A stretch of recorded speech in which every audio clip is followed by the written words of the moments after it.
in Prague. I really like it. And I'm gonna read mostly new work to start off with and then finish with some older poems. So I'm writing a manuscript called False Endings that has, at the moment, 3 parts. The first poems are what I call these fraction poems. They have a strange form on the page, and the title starts kind of partway down the page, and then the poem reads downward and goes back up to the top for its ending, which you might be able to see. Yeah, this is kind of not exactly what it looks like on the page, but it'll give you the idea.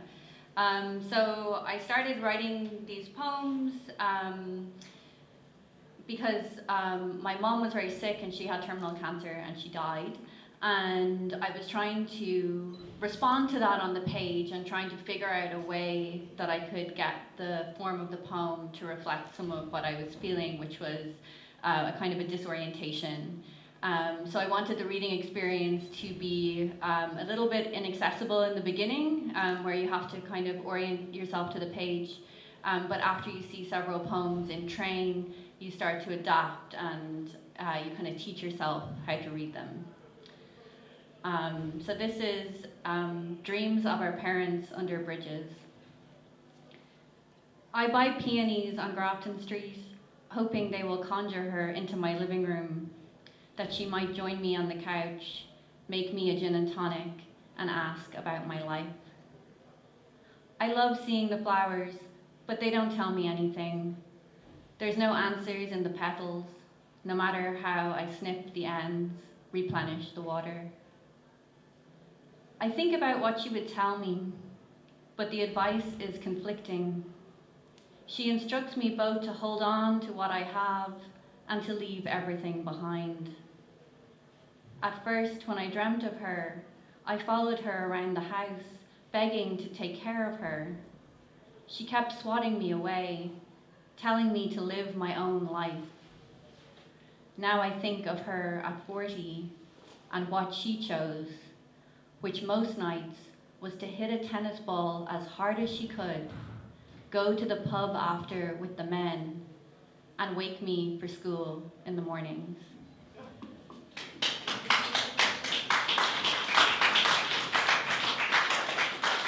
So the rest of the poems are about joy. So the rest of the manuscript, there's kind of a long poem about living in a really weird place in South Bend, Indiana. And then there's a series of poems about friendship. And this is one of them, and I made it for an exhibition in Ireland called Being Horizontal. So I made them on these IKEA measuring tapes. We made hundreds of them. And the exhibition was about rest as resistance, kind of anti-capitalist idea. And I wanted to slow the reader down. So you have to read the poem the whole way across the meter and then go back to read the next line. So it's a very slow reading experience. But it also functions as a measuring tape, which is useful. It's called meter. Part of the friendships is learning how to lie together. It starts with reclining on the couch, knees tucked and folded, until limbs get longer, outstretched and reaching, his feet by my head. We learn to lounge in different spots, on the floor leaning into beanbags. On birthdays, we lie on wooden slats in the hallway, blaring MIA, arms slightly raised into movements, gestures, dancing, bending from flat-back positions on the ground. The beach is full of curves and possibilities, dragging a fleece blanket onto the sand. We fall asleep in the sun, hours of heat and light, light and heat, belting onto our faces and bodies. Sometimes the water floats us, eyes and ears submerged. Days languish out here at the lake, caught between lines of central and eastern, losing hours or gaining them. The entire house is a refusal to be upright, no sitting at desks unless someone is watching, elbows dig into soft surfaces, gazing sideways at screens. Another reclining friend suggests we record friendships in beaches, not years. Document each time we lie together. Los Osos, Lake Michigan, Lake Ontario, Lake Superior, the stony beaches of Nice, and the remote grains of the Derry shoreline on unseasonably hot days. We do not lie down with everyone. The flatness requires an invitation or understanding. It is like touch.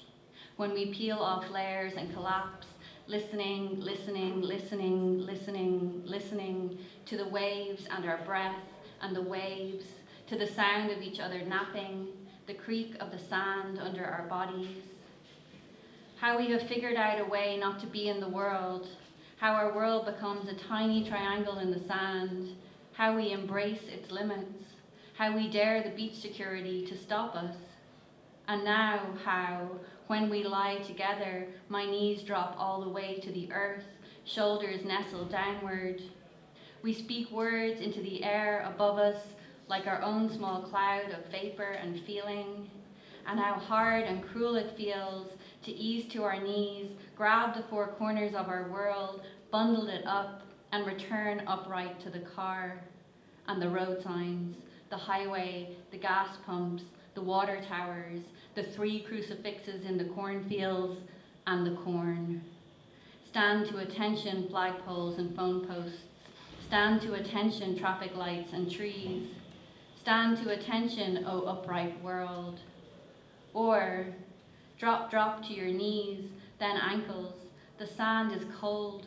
Rest your skull. Hold yourself to the earth. Set down your heart and know, when you turn your head, when your eyes blink from sunshine, when we finally succumb, our heart rate's at rest. Beat slow with me, steady against the sand.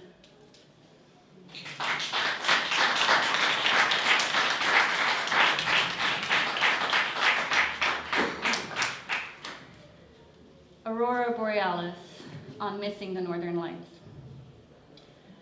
The May light was strong, streaky neon. You've seen it on Instagram, YouTube videos of the causeway, at the causeway. It came out of nowhere, dash dash above our heads, as we raced out of the luminous pubs of Ballymena. It was beautiful to see, perfect really, to hold hands and necks and feet, light up the universe. And really, what are the chances we'd be together on that exact coast, that exact day, at that exact moment? What are the chances we'd ever even have met? Back in Dublin, feeling lucky, we play the lotto, win $1 million, use the winnings to keep playing.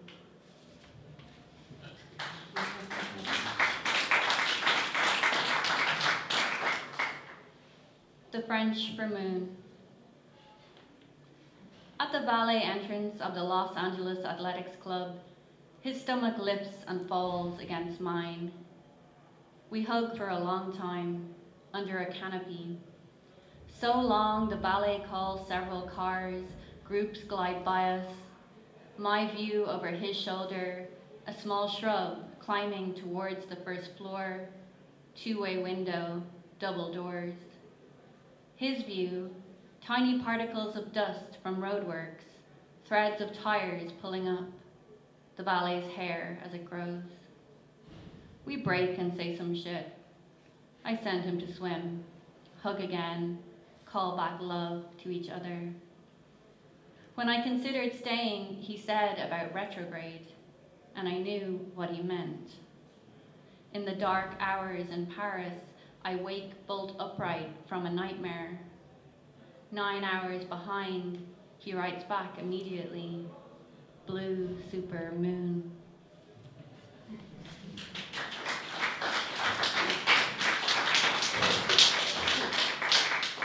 So I have 2 more. One is quite old. It's the last poem from my first collection, which is called Where the Mile End, and the poem is called The Mile End. That April, we got lost in Quebec, quand nous étions en Courtois. Drove out pretty far on those errant roads, past barns and turbines and metal tanks, fields everywhere. We got lost in Quebec and we knew we were lost. There was nobody to ask, even though one of us was Quebecois. backseat driver, but she didn't know. We were lost in Dublin too, without her, and we're both from this town.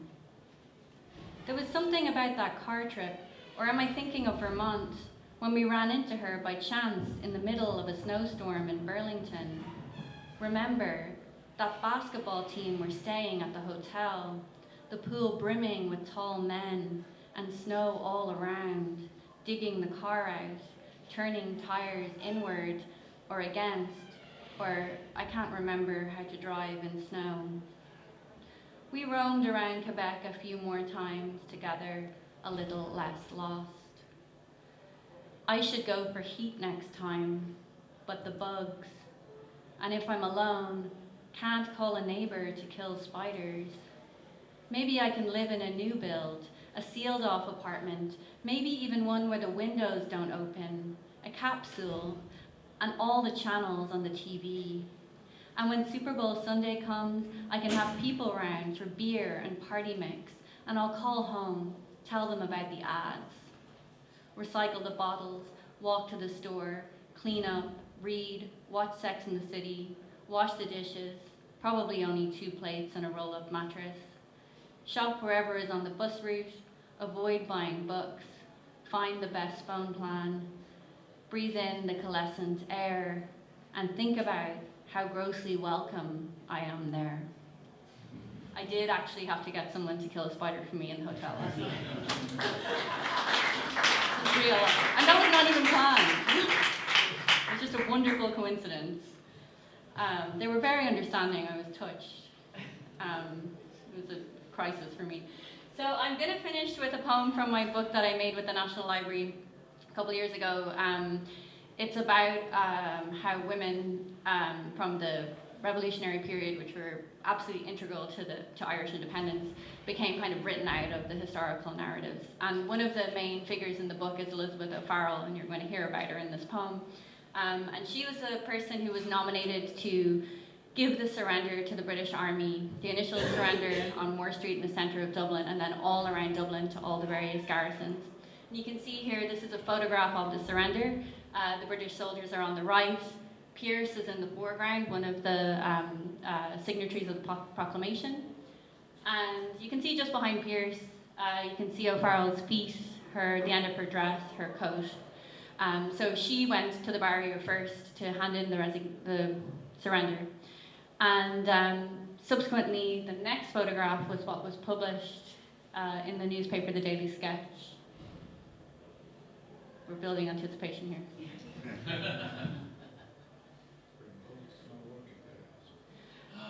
No Elizabeth O'Farrell. Stooped, tripped, and fell. Elizabeth's footsteps stay with me in the night when I can't sleep and I rerun the day in my head. Thoughts of her footsteps as I lie in Chant Fort, her feet moving up Moore Street, one step after another, eyes fixed ahead. An unknown journey to the barricade, a white cotton flag fashioned at the request of Sean McDermott before he asked her to walk up Moore Street to the British Army alone and surrender on their behalf. Earlier, when she escaped, ran from the GPO, Nurse O'Farrell fell, stumbled to the ground. Guns blared and shots rang all around her. Can you imagine? Can you imagine that fall? Can you imagine her walk up Moore Street, Pearse, Connolly, McDermott, invisible, inside, the army ahead, and an improvised white flag? A step, and another. Can you imagine? In my worst times, I have felt weak at the knees. On Duke Street, grief and loss, I thought my shins would collapse into concrete. O'Farrell, matter of fact, delivers the message, the surrender, informs the army that Pearse doesn't need a stretcher. Words met with disdain.